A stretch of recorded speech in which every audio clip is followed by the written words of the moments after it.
Hello दोस्त, SSC GD 2024 23 फरवरी के first और सेकंड शिफ्ट में जितने भी जीके और जीएस के प्रश्न हैं आपको इस वीडियो में टोटल देखने को मिलेंगे। टोटल 40 प्रश्न आज के शिफ्ट में दोनों मिलाकर, फर्स्ट और सेकंड शिफ्ट दोनों मिलाकर टोटल 40 प्रश्न पूछे गए, जिसमें से कुछ प्रश्न नहीं मिल पाए दोस्तों।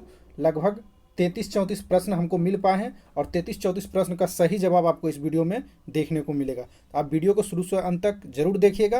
अगर चैनल पर पहली बार आए हैं, नए हैं, तो जरूर सब्सक्राइब कर लीजिएगा। एसएससी जीडी से रिलेटेड सारे वीडियो हम कवर करते हैं। आप जाके इसका एक प्लेलिस्ट भी बना हुआ है, एसएससी जीडी एग्ज़ाम 2024, उसमें जाकर अब तक जितने भी एग्ज़ाम हुए सभी के एक कम समय में एनालाइज देख सकते हैं। तो चलिए वीडियो को स्टार्ट करते हैं।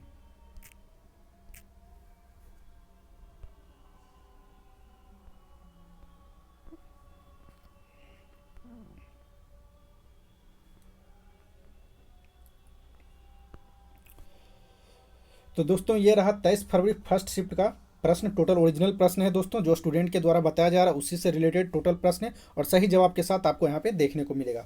पहला प्रश्न ये पूछा गया था, क्रिप्स मिशन भारत कब आया था? तो इसका सही जवाब हो जाएगा मार्च 1942 में क्रिप्स मिशन भारत आया था। एक प्रश्न यह था कि कुंडलकुलम नाभिकीय विद्युत संयंत्र किस राज्य में है? तो इसका सही जवाब हो जाएगा तमिलनाडु के कुडनकुलम गांव में अवस्थित है। इसका सही जवाब हो जाएगा तमिलनाडु। ऑप्शन में तमिलनाडु था, तमिलनाडु आप लोग करके आए हैं तो सही है। आप लोग कमेंट में जरूर बताइएगा आप लोग कितने सही कर रहे हैं जीके वगैरह में। एक प्रश्न ये था कि कथकली एवं मोहिनीअट्टम किस राज्य से संबंधित है? इसका सही जवाब हो जाएगा केरल से संबंधित है। एक प्रश्न ये था कि डंडा जात्रा महोत्सव किस राज्य में मनाया जाता है? तो ये देखिए, इसका सही जवाब हो जाएगा उड़ीसा में। और उड़ीसा के एक फेमस जो है पर्व और है, वो कमेंट सेक्शन में जरूर बताइएगा। एक प्रश्न ये था कि जन औषधि एक्सप्रेस कब? इसका सही जवाब हो जाए 1 मार्च 2023 को जन औषधि एक्सप्रेस चलाया गया था। एक प्रश्न ये था कि संवैधानिक उपचारों का अधिकार किस अनुच्छेद में है? तो इसका सही जवाब हो जाएगा आर्टिकल 32 में है। संविधानिक उपचारों का अधिकार आर्टिकल 32 में है। एक प्रश्न यह था कि धार्मिक स्वतंत्रता का अधिकार अनुच्छेद किस किस अनुच्छेद में आता है? तो इसका रेंज में दिया होता, तो रेंज में देख लीजिए 25 से 28। इसका सही जवाब हो जाएगा धार्मिक स्वतंत्रता से रिलेटेड ये प्रश्न था। तो आर्टिकल वगैरह से भी हर एक शिफ्ट में प्रश्न आ रहे हैं। आप लोग का अगर एग्जाम नेक्स्ट आगे है तो जरूर आर्टिकल वगैरह देख लीजिएगा, नृत्य वगैरह देख लीजिएगा, इससे बहुत ज़्यादा जो है प्रश्न पूछे जा रहे हैं। एक प्रश्न ये था कि अगस्त 2023 में नीरज चोपड़ा ने कौन सा मेडल जीता? अगस्त 2023 में नीरज चोपड़ा ने कौन सा मेडल जीता है? तो इसका सही जवाब हो जाएगा गोल्ड मेडल जीता था। नीरज चोपड़ा जो है भाला फेंक खेल से संबंधित है। एक प्रश्न यह था कि मीराबाई चानू का संबंध किस खेल से है? तो इसका सही जवाब हो जाएगा भारोत्तोलन को ही वेट लिफ्टिंग भी कहा जाता है दोस्तों। एक प्रश्न यह था कि सबसे लंबी नदी भारत की कौन सी है? तो इसका सही जवाब हो जाएगा गंगा। भारत के अंदर जो है सबसे लंबी नदी गंगा है।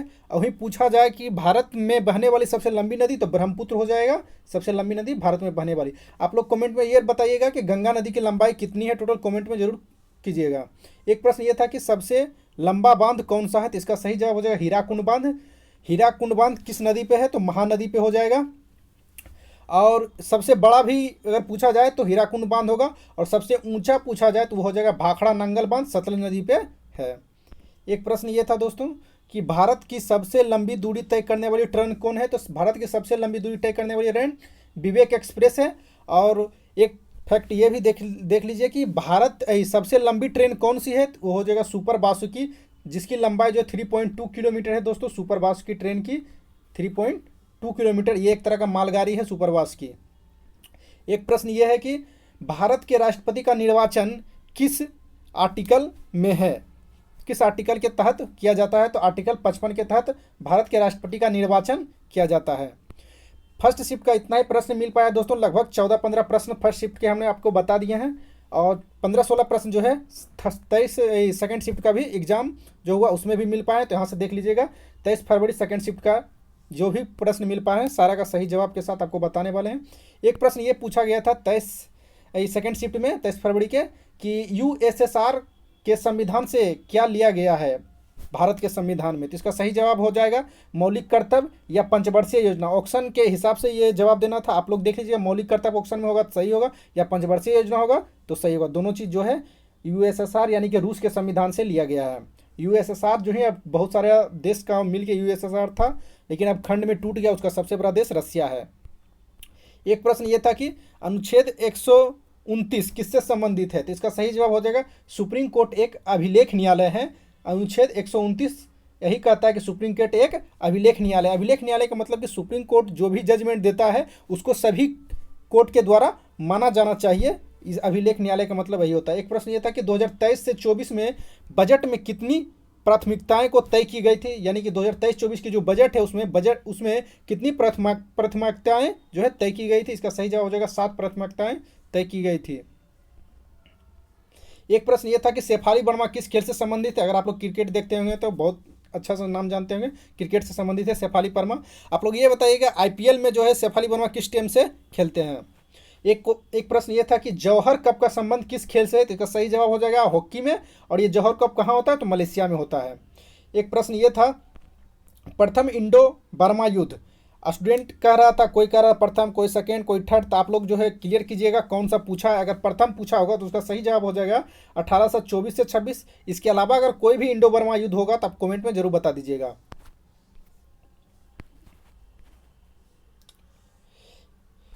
एक प्रश्न ये था दोस्तों कि 2011 की जनगणना के अनुसार सर्वाधिक जनसंख्या कहाँ है, तो सबसे अधिक जनसंख्या यूपी में 2011 की जनगणना के अनुसार। सेकेंड पे बात किया जाए तो महाराष्ट्र हो जाएगा, और थर्ड पे बात किया जाए तो बिहार हो जाएगा। सबसे कम जनसंख्या किस राज्य में है भारत के, तो आप लोग कमेंट में जरूर बताइएगा। एक प्रश्न ये था कि कर्नाटक से संबंधित कौन सा नृत्य है, तो कर्नाटक से संबंधित यक्षगान नृत्य जो है कर्नाटक से संबंधित है। मतलब कर्नाटक से संबंधित कौन सा नृत्य है ये प्रश्न था, और उसमें बहुत सारा नृत्य दिया हुआ था, तो आप लोग ये देख लीजिएगा उसमें यक्षगान है कि नहीं। यक्षगान होगा तो सही जवाब होगा। कोई अदर भी होगा तो आप लोग कमेंट में बताइएगा कि अदर क्या था। एक प्रश्न ये था कि बांसुरी वादक कौन है, बांसुरी वादक कौन है, तो उसमें बाय ऑप्शन ही आप देख सकते थे, बहुत सारे बांसुरी वादक हैं। ऑप्शन के अकॉर्डिंग ही ये आंसर आप कर पाइएगा।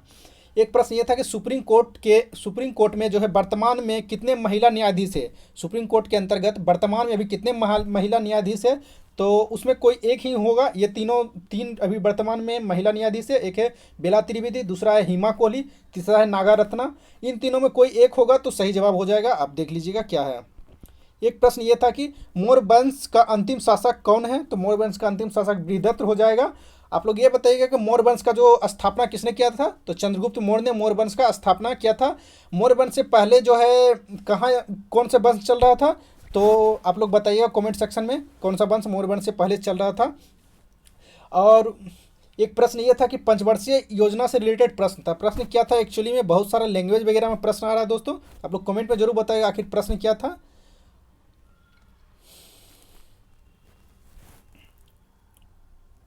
तो आप लोगों ने मिला ही लिया होगा कि कितना आप लोग का सही जा रहा है, कितना गलत जा रहा है। आप लोग कमेंट में जरूर जीके का बता दीजिएगा। इसी तरह का एनालाइज देखने के लिए आप हमारा प्लेलिस्ट भी चेक कर सकते हैं। उसमें जितने भी अब तक एग्जाम हुए सभी के जो क्वेश्चंस उसमें डाल दिए गए हैं। प्लेलिस्ट में जाकर सारा वीडियो देख सकते हैं। तो मिलते हैं नेक्स्ट वीडियो में नेक्स्ट अपडेट के साथ।